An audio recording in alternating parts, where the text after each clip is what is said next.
जय हिंद, जय महाराष्ट्र।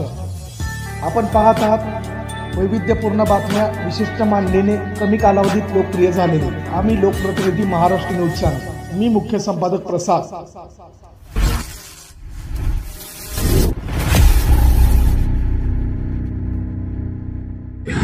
मी पूनम अरुण पारेख, राहणार सोलापूर।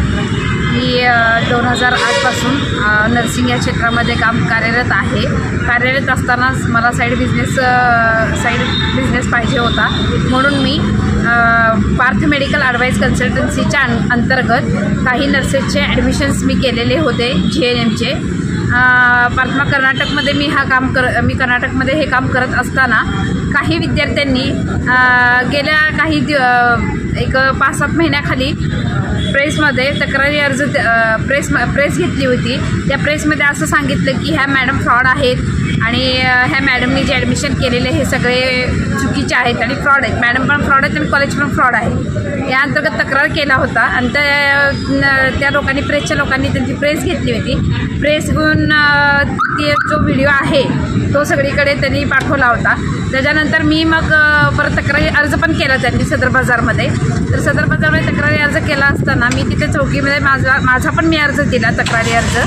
आणि परत पोलिसांनी, कारण की ते लोक ग्रुप वाईज आल्यामुळं पोलिसांनी त्याची सत्यताची कागदपत्राची पडताळणी केली असता की माझे हे सगळं सत्य आहे, मी जे काही ॲडमिशन केलेले आहे ते सत्य आहे आणि तिथे कॉलेज पण ते सगळे चालू आहेत आणि कॉलेज पण सत्य आहे। कॉलेजमध्ये पण सत्यता आहे, माझ्या कामामध्ये पण सत्यता आहे। याची पडताळणी करून त्या पोलीस चौकींनी मला क्लीन चिट दिली। तर एक नराधम असा आहे की तो विद्यार्थ्यांना विनाकारण चुकीची माहिती देऊन प्रवृत्त करतो आणि वारंवार मला मानसिक आणि शारीरिक त्रास देण्याचा प्रयत्न करतो। तर त्या नराधमाचं माझं असं म्हणणं आहे की तो जो व्यक्ती आहे त्यांनी डायरेक्ट संपर्क माझ्याशी साधावा। मी तर त्या व्यक्तीला कधी ओळखलं नाही, मला त्या व्यक्तीचं नाव पण माहीत नाही, तो व्यक्ती कोण आहे हे देखील मला माहीत नाही। तर माहीत नसताना तर त्याला जर काही विचारायचं असेल तर डायरेक्टली मला येऊन विचारा, विनाकारण पत्रकार परिषद भरवणं किंवा पोलिसांमार्फत जाऊन तक्रारी अर्ज करणं, हे जे सगळं चुकीचं जो करत आहे यांनी थांबवावं। हे चुकीचं करत असता हे जे काही चुकीचं कृत्य करतोय तो थांबवावा। जे काय असेल त्याला डाऊट असेल तर डायरेक्ट माझ्याशी संपर्क करावा किंवा कॉलेजशी संपर्क साधावा। त्या कॉलेजचे नावं पण माहीत आहेत, कॉलेज कुठे आहेत हे देखील विद्यार्थ्यांना माहीत आहे। विद्यार्थ्यांचे ॲडमिशन झालेले आहेत, विद्यार्थ्यांचे हॉल तिकीट झालेले आहेत, विद्यार्थ्यांनी पेपरला बसलेले आहेत। तर विद्यार्थ्यांचा असं गैरसमज आहे की मला हेल्प मिळावी म्हणून ते लोक मला हेल्प मिळावी मॅडम, नाहीतर आमचं ॲडमिशन कॅन्सल करा, नाहीतर आमचे डॉक्युमेंट्स परत द्या आणि पैसे रिटर्न द्या म्हणून मानसिक व शारीरिक मला त्रास देत आहेत वारंवार।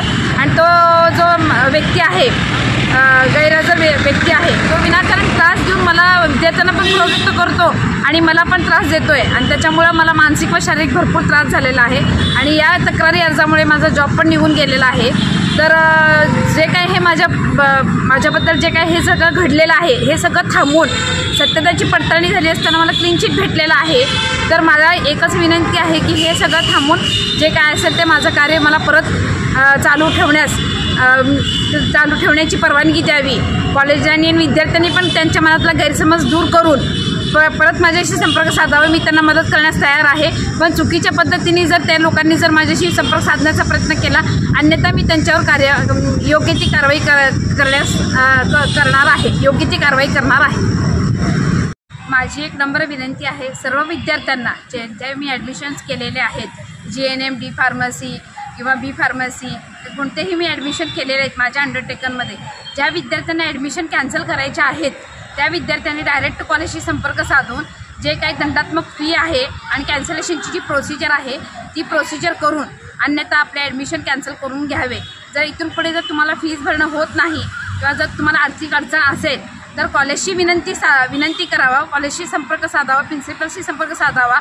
तुमचे डॉक्युमेंट सगळे ओरिजिनल त्या कॉलेजमध्ये जमा केलेले असतात, तर त्यांनी सेफ ठेवलेले असतात। तर ते काही ज्या प्रोसिजर्स आहेत ॲडमिशन कॅन्सलचे किंवा जी काही फीज आहे, फाईन आहे, ते सगळं भरून प्रोसिजरप्रमाणे तुमचे ॲडमिशन कॅन्सल करून घ्यावे अशी नम्र विनंती आहे। वारंवार ह्यासाठी मला त्रास देऊ नये अशी मी विद्यार्थ्यांना व जे लोक आहेत त्यांना मदत करत आहेत की मॅडम हे सगळे चुकीचं आहेत आणि कॉलेज फ्रॉड आहेत, मॅडम फ्रॉड आहेत, हे असं चुकीची माहिती देत आहेत, हे सगळं थांबवून विद्यार्थ्यांना डायरेक्ट कॉलेजशी संपर्क साधण्यास मदत करावी आणि विद्यार्थ्यांना डायरेक्ट कॉलेजला घेऊन ॲडमिशनची कॅन्सलेशनची प्रोसिजर करावी आणि अन्यथा जे काही असेल प्रोसिजरप्रमाणे त्यांची फीज आणि जे काही प्रोसिजर्स आहेत इनवर्ड आउटवर्ड आहे ते सगळं करून घेऊन अन्यथा ॲडमिशन कॅन्सल करून विद्यार्थ्यांना कागदपत्र मिळावे.